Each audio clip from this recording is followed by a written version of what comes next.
দান করুন। আসলে এই দুই উস্তাদের কাছে আমি পড়ার সুযোগ হয়েছে, বিশেষ করে রতনপুরি হুজুরের কাছে কোরআন শরীফের শুরু থেকে শেষ পর্যন্ত হুজুরের কাছে পড়ার আমার সুযোগ হয়েছে।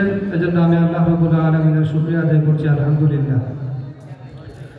আসলে হুজুর আমাদেরকে আমাদের এই মসজিদে যখন পড়াতেন তখন মসজিদের আসলে দোতলা ছিল না, একতলা মসজিদ ছিল। আর এখন যে বারান্দা আছে এই বারান্দাটা ছিল না, বারান্দার ছাদ ছিল না। তো আমরা ভিতরে যখন পড়তাম ভিতরটা আসলে অগোছালো ছিল এবং বাহিরে দেয়ালের মধ্যে একেবারে পানি পড়ে পড়ে সেখানে গ্রিন কালার হয়ে গিয়েছিল। এরকম একটা পরিবেশে আমরা ওখানে পড়তাম। তো আসলে হুজুরের প্রতি আমাদের যে বিশেষ করে আমরা হিফজে যারা পড়তাম, আপনারা জানেন যে হিফজখানাতে যারা পড়েন তাদেরকে সবচেয়ে বেশি মর্যাদার কথা বলা হয় যে হিফজের তিলাওয়াতের যারা থাকেন। আর সেখানে এই তিলাওয়াত থেকে বিরত রাখার জন্য শয়তানও অনেক কাজ করত। বিশেষ করে হিফজের ছাত্রদেরকে এই কোরআনের থেকে যাতে করে সরানো যায়, তো সেই চেষ্টা সবসময় থাকতো। তো হুজুর আমাদেরকে পাহারা দিতেন। বিশেষ করে হুজুরের একটি জালি বেদ ছিল, সেই বেদ দিয়ে এত বেশি পিটাতেন এই পাকার মধ্যে এবং সেই পাকাটা অনেক সময় ফেটে যেত। তো আমাদেরকে হুজুর আওয়াজ করতেন, দেখতেছি বিভিন্নভাবে। বিশেষ করে আমরা চেষ্টা করতাম যে হুজুর কোন দিন মাদ্রাসায় আসবেন না। আমাদের পুরো বছর এই চেষ্টা থাকতো যে হুজুর যদি একদিন না আসেন তাহলে হয়তো আমরা সবক থেকে বিরত থাকলাম বা পরিশ্রম করতে হলো না। কিন্তু এই দিনটা আসলে পাওয়া যায় না, কখনো আমরা পাই নাই। তো এটা তো থাকতোই। বিশেষ করে তারপরে হুজুরের একজন খুব মহব্বতের মানুষ ছিলেন আমাদের মরহুম মানিক মিয়া সাহেব, আমাদের শিয়র খালেদ রহমতুল্লাহ আলাই।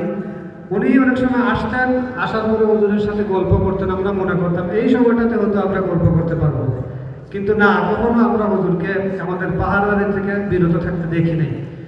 তো আজকে বিশেষ করে আমরা হুজুরকে যেভাবে ওই সময় ভয় পেতাম, এখনো আমি হুজুরের সাথে তাকিয়ে কথা বলার মতো সাহস আমার নেই। এখনো হুজুর জামায়াতে আছেন, আমি কখনো হুজুরের সাথে তাকাতে পারি না।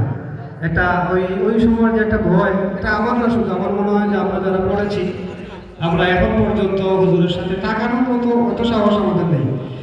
তো আলহামদুলিল্লাহ, বিশেষ করে হুজুর আমাদের এখানে আছেন। আমি প্রায় 20 বছর হুজুরের সাথে ছিলাম, প্রায় 20 বছর। এই 20 বছরে একজন আদর্শ শিক্ষক বলতে আসলে উসওয়াতুল হাসানা যাকে বলা হয়, আমি হুজুরকে তার সবগুলো গুণ হুজুরের মধ্যে পেয়েছি। বিশেষ করে আমি হুজুরের ছাত্র এবং হুজুরের অনেক জালিবাত আমার হাতে পড়েছে। তারপরেও হুজুর কোনোদিন এই প্রতিষ্ঠানে বিশেষ করে একজন দায়িত্বশীল হিসাবে যতটুকু সম্মান দেওয়া দরকার, ভাষাগত দিক দিয়েও সামাজিক দিক দিয়েও সেটি একটি অনন্য ছিল। বিশেষ করে আরেকজন হুজুরের কথা আমি স্মরণ করতে চাই, আমাদের উস্তাদ হযরত মাওলানা রইস আলী হিংরাকান্দি হুজুর রহমতুল্লাহ আলাইহি। তো উনি শেষ সময় অসুস্থ হয়ে গিয়েছেন, সিঁড়িতে উঠতে পারতেন না। আমি ওনাকে অনেক সময় বলেছি, হুজুর আপনি যেখানে সম্ভব সেখানে ক্লাস করবেন। এবং উনি প্রায় সময় 1 ঘন্টার জন্য মাদ্রাসার বাজারে যেতে হলে আমার কাছে ছুটির জন্য আসতেন। তা আমি বলছি, হুজুর যে আপনি আমার কাছ থেকে ছুটি নেবেন, আপনি যতদিন যেদিকে মন চায় আপনি যেতে পারবেন, আমার কাছে বলার কোনো প্রয়োজন নেই। কিন্তু হুজুর যেটা বলতেন যে না, এটা নিয়ম, এটা দায়িত্ব, এটা মানতে হবে। তো আমাদের রতনপুরি হুজুরা ঠিক সেরকম। বিশেষ করে আমার সাথে যেভাবে কোনো প্রয়োজনে কথা বলতে আসলে হুজুরের আসলে যে ইতস্ততা এবং যেভাবে বলেন, তা আমি বলে দিছি যে হুজুর যা দরকার, যেভাবে দরকার এটা ওইভাবে যেন করা হয়। তো আলহামদুলিল্লাহ, এমন একজন আদর্শ, এমন একজন উত্তম নমুনা হিসেবে আমরা পেয়েছি। এই ধরনের উস্তাদ, বিশেষ করে একই প্রতিষ্ঠানে পড়াশোনা করে শিক্ষকতার 50 বছর পার হওয়া, এটা অনেক বড় বিষয়। আর আমরা আসলে এই দুই মনীষীর যে আয়োজন, সেটা আমরা শুরু করেছি প্রায় 3 বছর আগ থেকে। আর মূল ছাত্র কাফেলা শিক্ষকদের শিক্ষকতার বয়স নিয়ে প্রশ্ন করে, তারা 47, 48, 49, 50 এভাবে চলে আসছে। এটি কোনো হঠাৎ করে কোনো প্রোগ্রাম নয়, এটি অনেক দীর্ঘ চিন্তা এবং চেতনার ফসল। তো আলহামদুলিল্লাহ, আমরা আজকে সেই দিনে উপনীত হতে পেরেছি।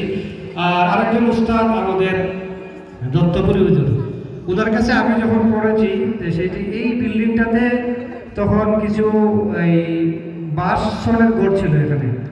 তো সেখানে আমরা যেখানে বসতাম ক্লাসে, তো ক্লাসটা মাটির ছিল, সেখানে পাকা বিল্ডিং ছিল না।